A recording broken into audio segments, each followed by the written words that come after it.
Yo, this is Qosmic Qadence at the Secret Hideout Show. Check us out. Hello, everybody, and welcome to the Secret Hideout Show. We're here with Qosmic Qadence this week. Yo. Local poet, activist, all-around cool guy, very talented. Cat Wrangler. Cat Wrangler. He's actually, you'll see him featured on the Circus Cats, traveling cat circus. The gist was through town. So talk to me. Tell me how you got here. How did you? Because I know you're not an Arizona native, right? Yeah. Okay. Yeah. Tell me how you got here. So about now 6 years ago. Okay. 7 years, or if I back up beyond. I moved here to Phoenix from the DC area, from DC specifically, where I was living. But I was managing operations for an entertainment company who had an office here. They shut the office down on the East Coast. Okay. It's been great working with you, buddy. Your family's here. You're probably not going to want to move out here with us. We'll see you around. I was like, nope, my bags are packed. When do we leave? Where's my plane ticket? So that's how I got here into Phoenix. Yep. So you got out here, you're working with the entertainment company, then what happened? I just kind of got burned out. Okay. We were traveling into different cities every single weekend. The company itself hosted a performing arts competition at Disney World three times a year. And we traveled into a different city scouting talented kids, youth, ages 6 through 17 who act, model, sing, dance, etc. All those things that I can't do. All those things that are amazing for the people who could do them. We put in extreme hours, obviously, around planning and coordination of these weekly auditions. At the same time, there was a full operation call center based in the office.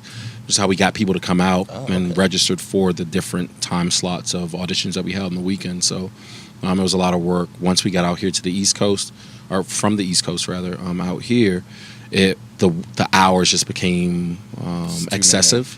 So we began to work 16, 18-hour days sometimes. With no days off, no sleep. I'm not even a person that sleeps. Yeah, wow. But it just got a bit much, so I had to walk away. Okay, so then what was your next step? From there, I made a crazy decision. I was just going to be a poet. I've been writing poetry for years. I was like, well, you know what? I'll just be a poet. Yep. I've got to press on for me. I've got to believe on the day when destiny meets timing that I will achieve. I know I've got to press on for me. I've gotta believe on the day when destiny meets timing, then I will achieve. Fools rush in. Be patient, they've advised. Good things come to those who wait. You'll be fine. Made perfect sense. Seem legit. And besides, it's crazy not heeding instruction received from the wise. Am I not right? Though, what if waiting is actually wasting and complacent we died? Not quite the reward you had in mind. Now am I lying? They say we shouldn't question God's will, but bruh, it's decision-making time. I am sick of idle listening, refuse to waste existence. And fuck that bullshit kicked by popular opinion. I'm going for mine. With fearless strides, empowered by energies divine, who through my work so brightly shine that darkness hides. I am lantern's candle, raging inferno, and within the hands that drew these plans, dance fire. Okay. And people are going to pay me to come out and perform poetry everywhere. I'll finally put these poems in book form, and I'll sell books.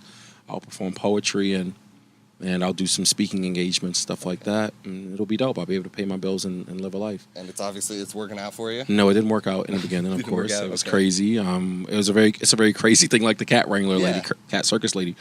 It's a crazy thing to want to do anything without structure, right? So I needed to form a plan around the idea of what it is that I was going to do, and it took me a while to actually do that.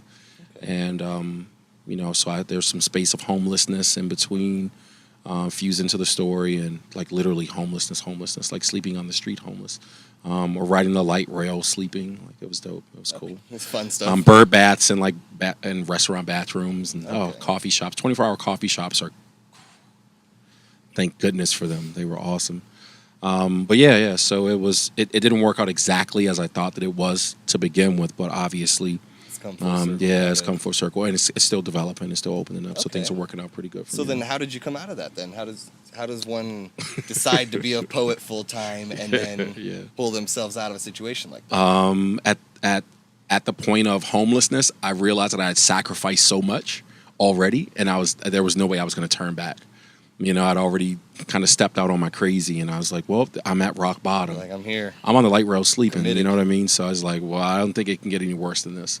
So I have to be very close to picking myself up out of the situation where I am. So it just, the natural progression was up from there.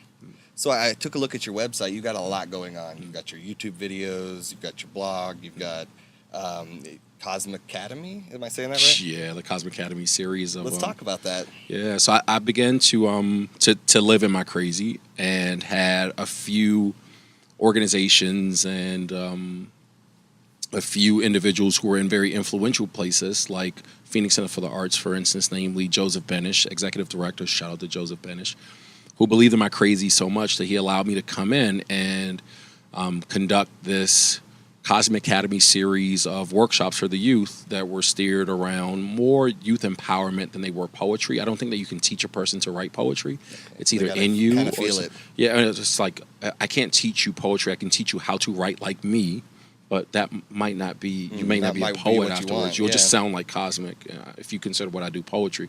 So I don't necessarily think that you can teach a person in that regard. I just want it more to inspire the kids to live the fullness of whatever it is that was in them, just to surface it and then to let it out. Do it the best you can. Do it the best you can. Okay. And then to express it artistically, or to express it creatively. And that's how the Qosmic Academy series of workshops came about. We do all these interesting workshops on different things like belief. One of my favorites that we did at Phoenix Center for the Arts actually was on magic. I asked the kids simply, is magic real? And of course, they're, how's that fake? Oh, wait a minute. Divide the room into two. Those who believe that magic is real, you'll sit over here. Those who don't believe that magic is real, you'll sit over here. Okay.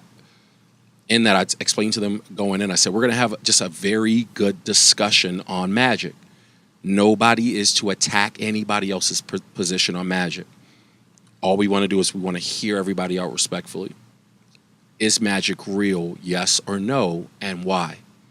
So every single time in this divided room of, the kids, and their ages as young as 7, as old as 12. Okay. And every single person who was allowed to express themselves on their position of whether magic was real or not real and why, they won at least one person from the opposing side over to their side.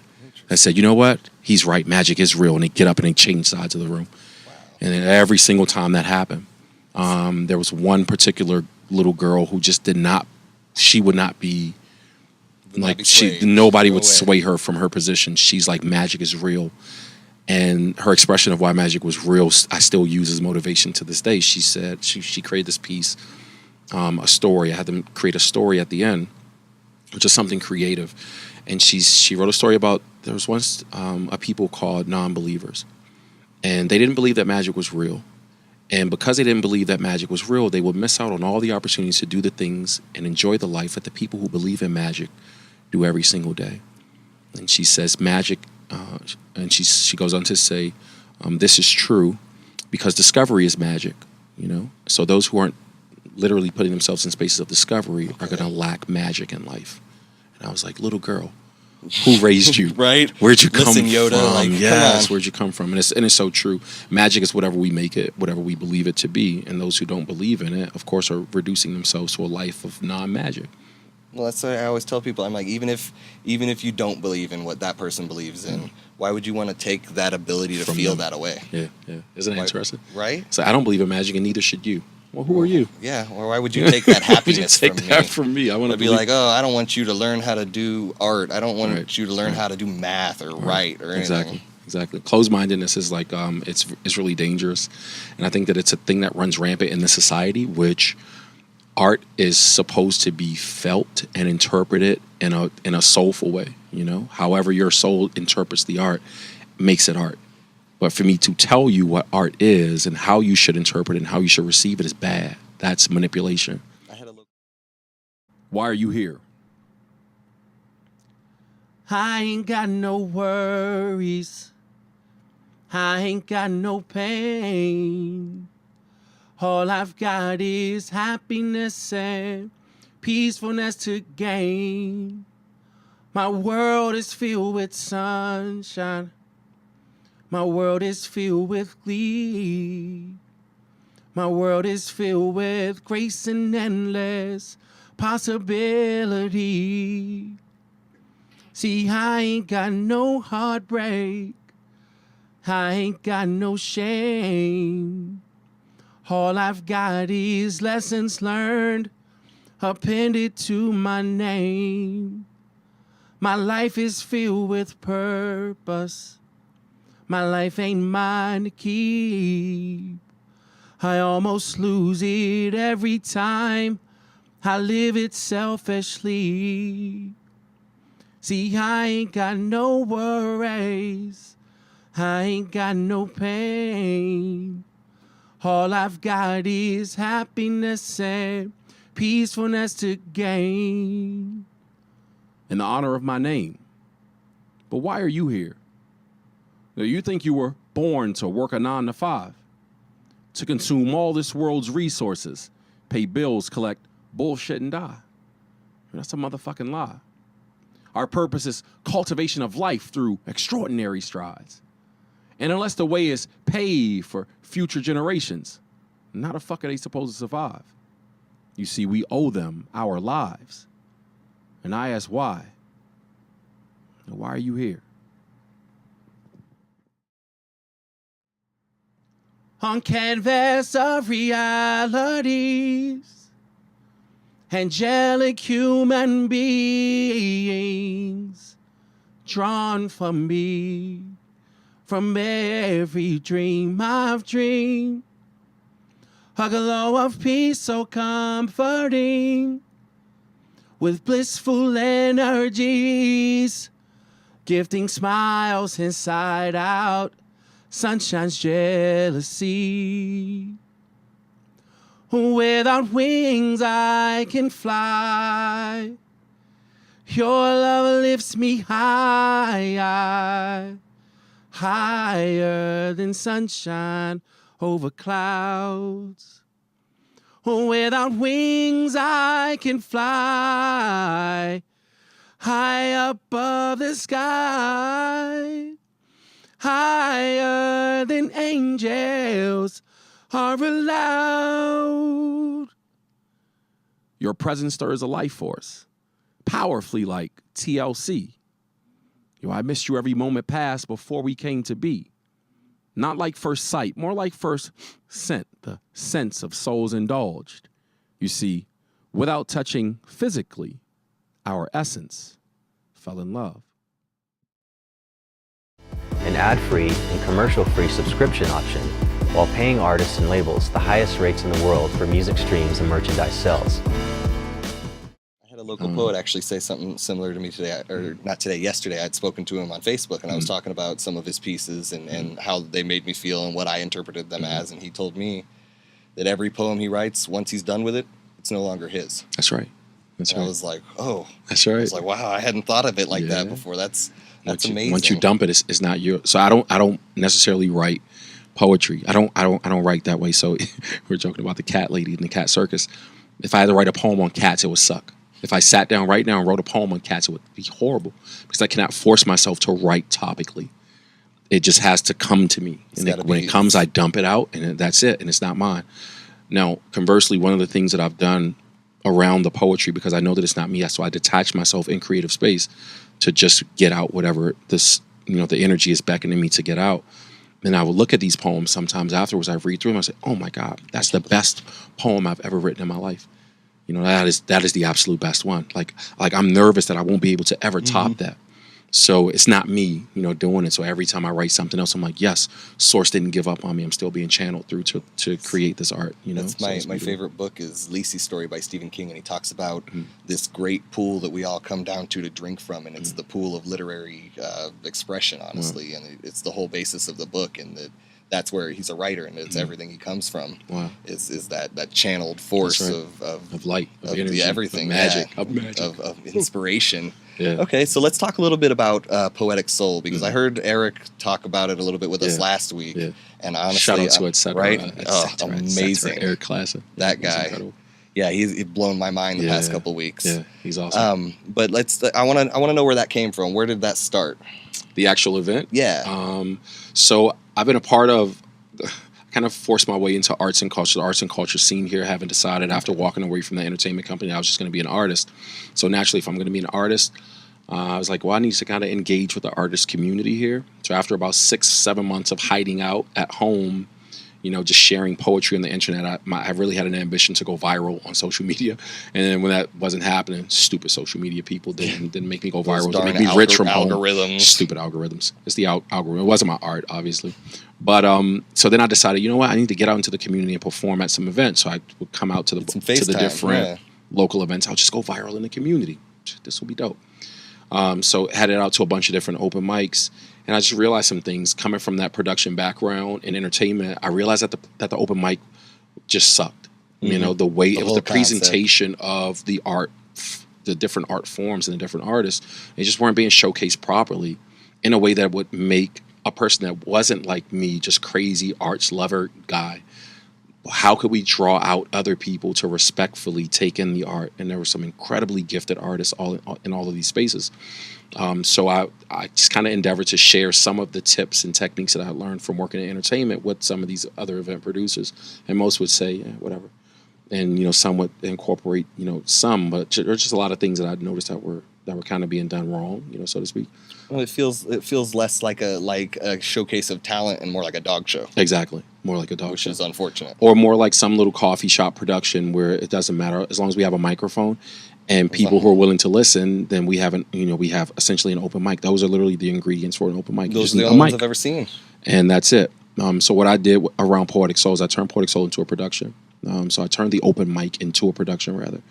And it came about because I began to co-produce an event that had been around for a while. Here, I won't mention the event because it's not important. But I encouraged this event producer to bring his event back, helped him get a spot in Scottsdale, and then he kicked me out of the car after the first event. We had about 70 people show up, and he's just like, it's my event, and it's now. If you want to contribute to the event, then you have to spend money on advertising and marketing, etc. It's like, but I did all the marketing on social media. I already all of us did all this. We put in the same amount of work. Like, I don't understand what you're saying. So I just backed away from it. And I was like, okay, cool, you're right. It's yours. You take it. You do your own thing. And then the next morning, or about a week later, I had an event venue owner in Phoenix. Shout out to Mel Odell at Our Lounge, who owned Our Lounge at the time. Reach out to me and say, hey, you were coming out to this open mic a year ago that we were doing here at the club. You haven't been here in a while. We've done some different things. So I was thinking of doing this thing. I know that I was watching your social media and you've started another open mic on Wednesday nights, but I wanted to do one here in Phoenix on Wednesdays. Okay. And wanted to be kind of like Most Def's, you know, kind of intimate, like Most Def's, like Def Poetry Jam. Okay. And I was like, yeah, that sounds great, but I'm not going to do that. Yeah, that's not what we're doing. That's not what we're doing. But if you allow me to come into the space, I'm just going to produce something that's going to be really dope. I know it because I'm friends with all kinds of singers and musicians and comedians and like everybody. We need a space for everybody. So it's not just poetry then. It's musicians. It's everything. Okay. Yeah, it's everything. So you want to create that combination. I know your website talks a lot about the mixing of medias. That's right. Okay. Yeah. So this fusion of just like an artistic gumbo. Okay. Then what does a typical show look like, if there is a typical show? Every week, from one week to the next, they all look different. So the structure and the standard structure of Poetic Soul is obviously live band, who will back every single artist. So there's this live music element that makes it, you know, just really soulful and engaging. We do sing-alongs to engage the crowd. Cool. Everything from, oh my gosh, everything from your classic like Usher songs to maybe Strangers. Like we run the spectrum. That sounds amazing. But then, as far as the artists are concerned, we're subject to get poets, rappers, singers, comedians, storytellers, people who just want to rant about Trump, whatever it is, it doesn't matter. In the confines of obviously a structured 5-minute, performance slot. So then it's a true open mic then, like. I'm a vibration.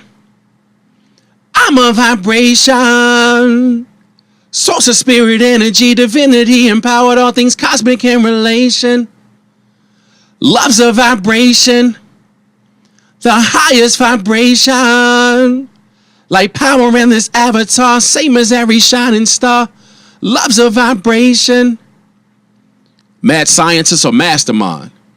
Driven by the visions gifted me divine. Pinnacles unreachable unless you've mastered fear. Now, point me at the highest mountaintop and watch me climb. To constellations star aligned. Intent to live heaven's design.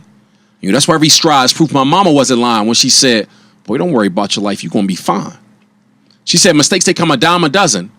Own the ones you've made and learn something from them. She said, the past we cannot change nor rewrite, though we can live outside the shadows if we're consciously light. Take flight.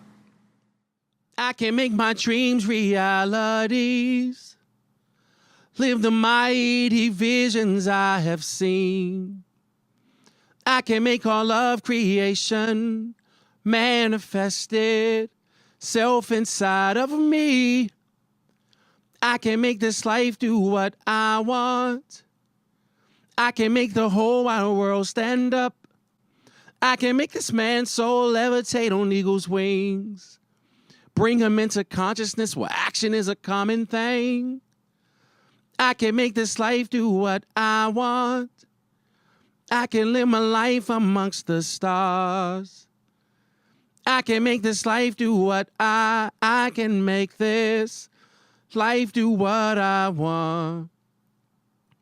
You must project the image of life to the universe. I don't think you heard me. I said you must project the image of life to the universe. And stop expecting ignorantly these manifestations of destiny. As evidence favor from Alpha Creator, you, architect of immortal design. The world needs you to be alive. So be alive. Beyond the glass ceiling of your mind, be alive. You must project the image of life to the universe. And peer longingly outside at jet rocket plane and harness sound wave populated skies. Oh, guys, but pay no never mind. Their seemingly featherless design. Rest assured your wings thereon will fly if you'll just be alive. Imagine the future generations trekking expeditiously behind. Imagine the feats they'll have to climb, the expanse of wild imaginings that'll populate their minds, carving new lanes their feet designed. Picture their pride and the inspiration to progress on the merits of being aligned with such people, their equals, who before them pave ways to better days in which they themselves now find. They whom are among us and thus are us. We who show up if for no other reason than to show out in the 11th hour. My brothers and sisters, do not stifle your power. You are magic and the entire world needs you to be that. Mightier no sword than your intent. Focus consciously learning in process to follow your treasure map of purpose and do not relent. For littered our path with blessings when we surrender to our gifts. Want a better life? Well, I dare you to try this. Let us grow allergic to excuses, strive fearless toward execution. Nike nailed it on the head. It's more than a slogan. It's a call to action, yo. Just do it. Just do it. Okay, so you wanted to create a safe space, sort of a place where everybody's welcome. Every genre, every talent, every media. And it seems like you've done it. How long have you been doing it now? April 20th, 2016 was our launch date. Every single Wednesday since then, we've held this incredible experience. Started out at our lounge, and then we moved over to Club Downtown, 702 North Central, where we've been for the majority of the time since.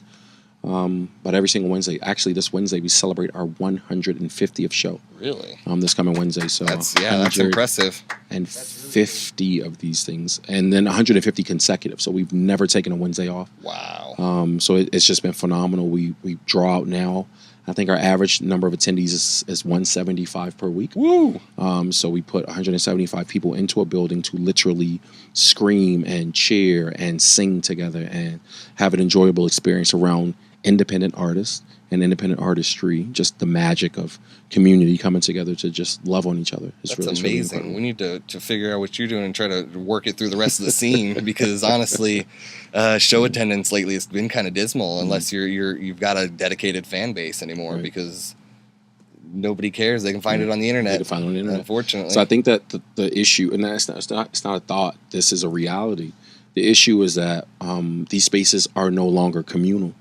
So the community won't show up. But if they feel like there's something in it for them in terms of the production, they'll come out for it. People aren't interested in coming out to be talked at or talked to or to talked over. They want to be a part. Well, I've seen a lot of too, even like the metal scene. There's been cliques that have been created. They call themselves crews, and nobody likes that. Yeah, nobody likes that. Nobody wants to be disincluded like that. No one wants to come to a show and worry about getting beat up. Yeah, exactly. Exactly. There's no point. So what would you say then is your overarching message for all of Qosmic Qadence? Your sort of, if you said this is my magnum opus, this is what I want to say to the rest of the world. I would just say living your crazy. You were given a purpose here in the earth realm that is incredibly vast.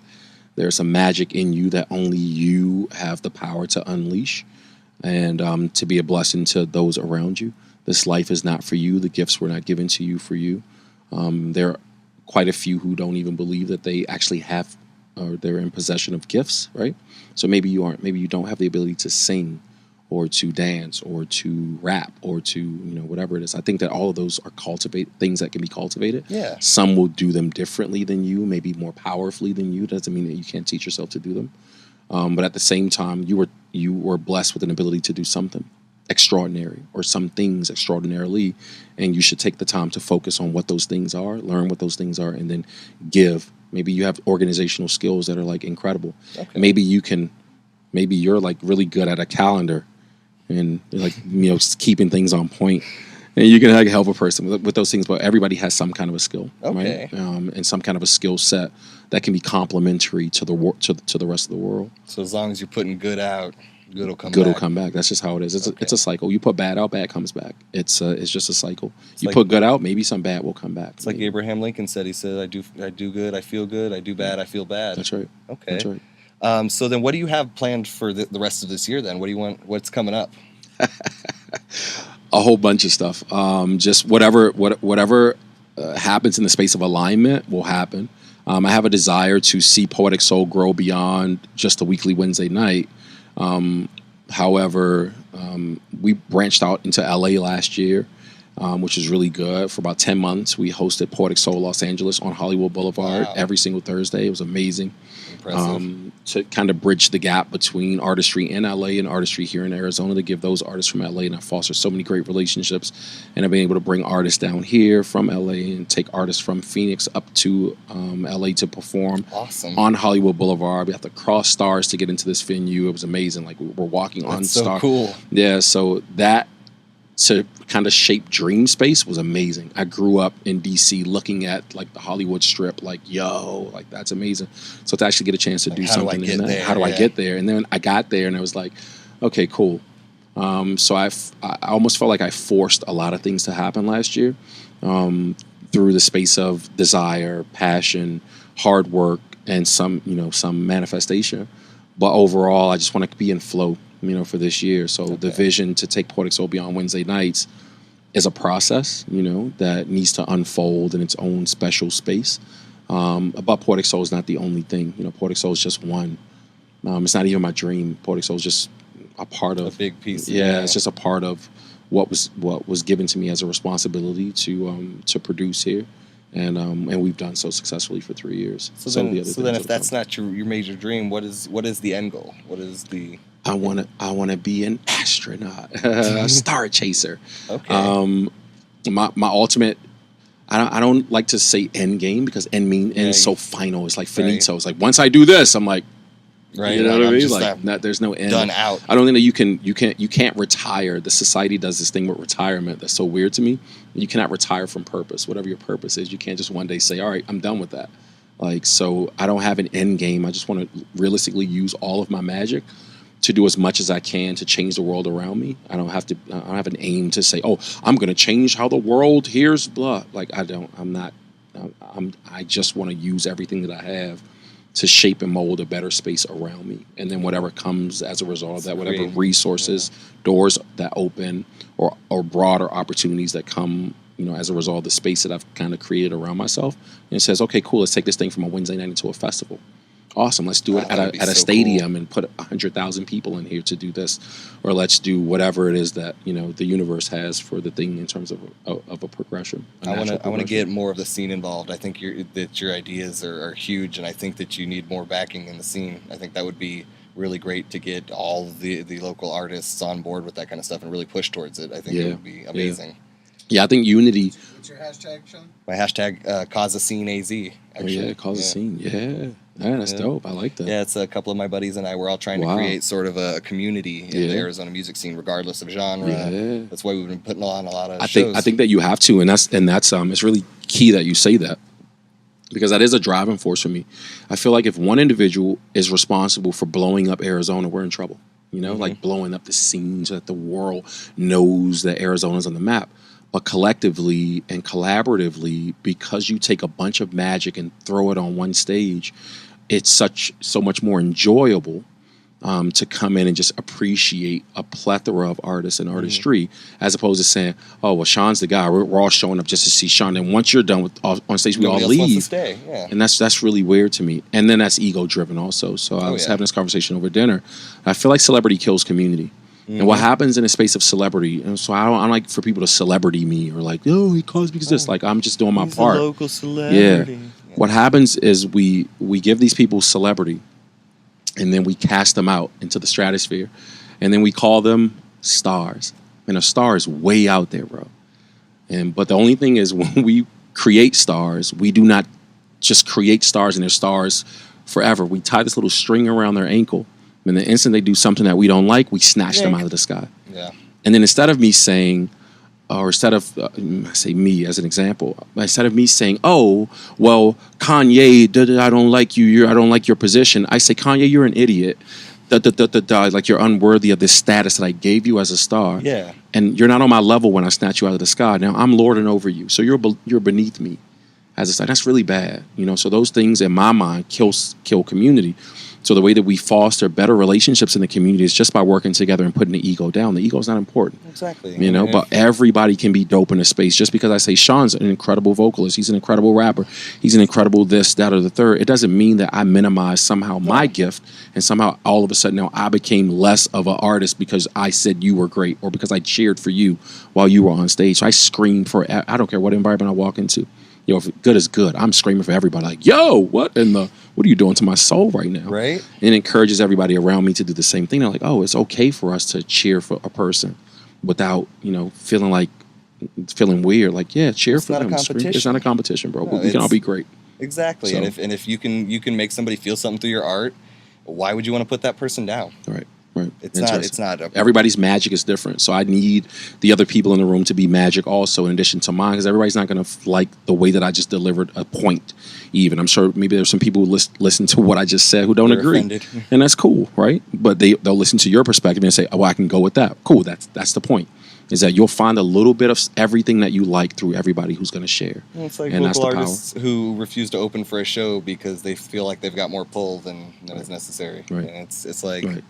You're in your ego. That's fine, but everybody starts somewhere. Yeah, you're in your ego. Like, get out of your ego. Get out of your own way and allow just the magic to happen as a result of you coming to the space. Build networking. Right. Like, if you're in a community of artists that creates art that you enjoy, you're winning. Right. We're all creating or causing a scene. And that's the thing. Yeah. Yep. It's awesome. I want to get you involved in a little more in some of the projects I'm working on. That's work. Especially with your experiences and stuff. We're working on some homeless advocacy projects that'll be really good with a local artist named Good Samaritan. Dope. And he wants to work with Let's Be Better Humans and sort of do some homeless outreach and things. And we feel like just creating that community as well helps a lot. I have a little experience with homelessness. Can help out. So I figure get that perspective, help out like that. It's been great talking to you. I really, really like your message. I feel like your project is something that can really create a community and a sense of self-worth for an area. Right. And it was a pleasure talking to you. Likewise. Thank you so much. Nice to meet you, man. Likewise. Thank you. Yo.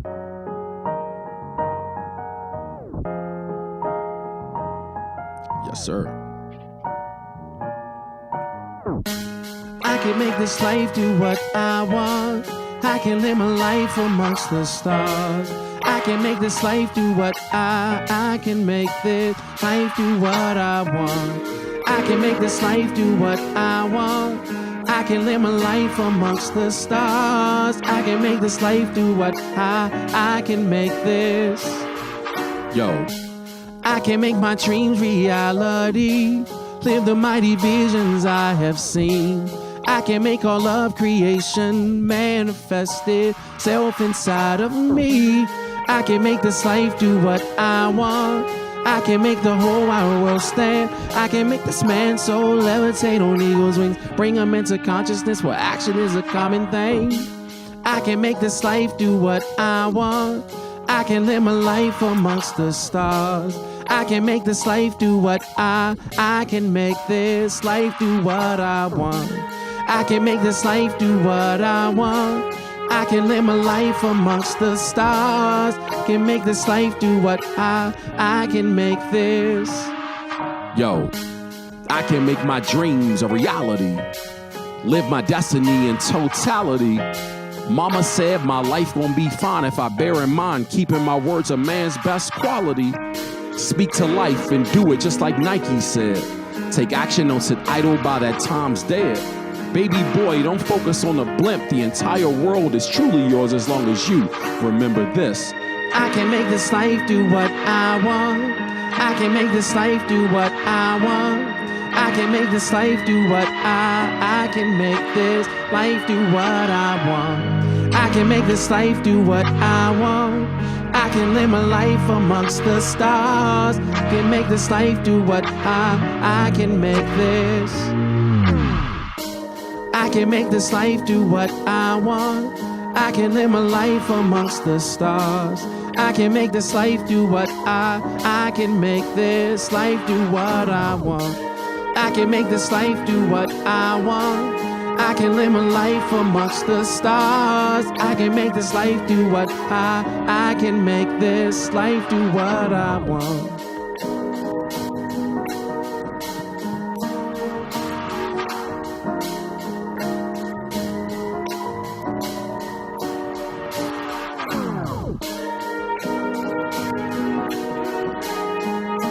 Shout out to Lucid on the track. Lucid Sounds.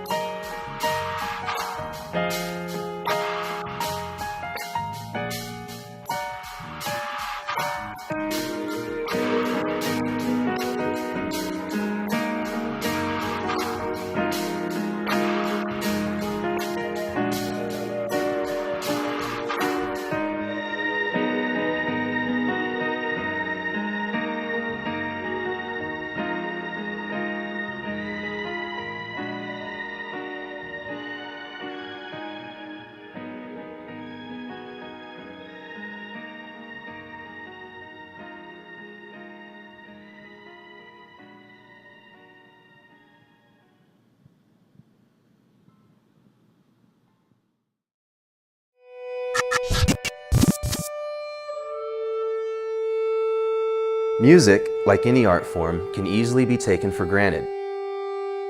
Mozart was the first independent artist to ever be paid for a commissioned musical composition. That would have been sometime around 1785. Since that first transaction, music has been a form of artistry that rewards composers and writers for their talent. Today's young bands hold lofty ambitions of making a career out of music, but with an unlimited amount of free entertainment options, live show and concert attendance is flat, and there is an irreversible decline in the desire to buy music to own. Younger generations still want to listen to music, but have been conditioned to believe it should be free, forcing the question we're all thinking but are too scared to ask. What would happen if artists couldn't afford to create new music anymore? What would happen if the music just stopped?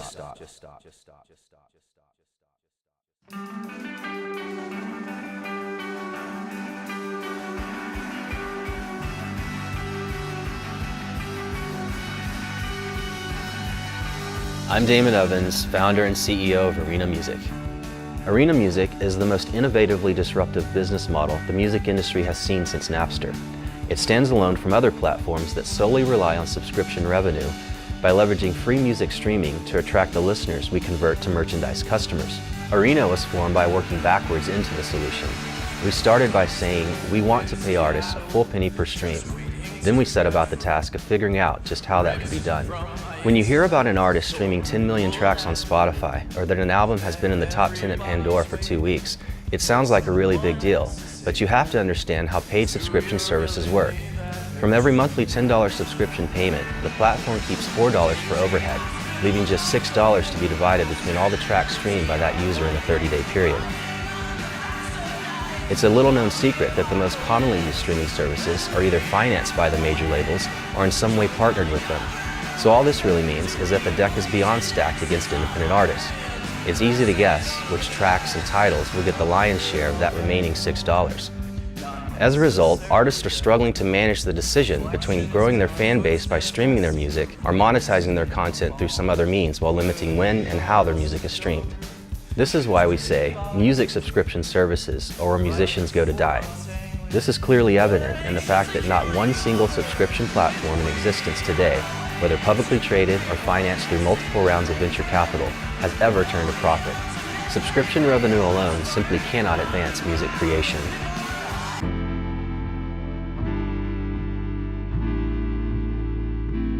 Arena Music is an on-demand merchandising storefront that leverages a free streaming service to help artists monetize their content in an industry where consumers no longer buy music to own. Arena Music is the first merchandising platform built on the concept of fair pay for artists and free play for listeners. By leveraging music as a loss leader, Arena is helping artists and labels redirect consumer attention to exclusive merchandise offerings.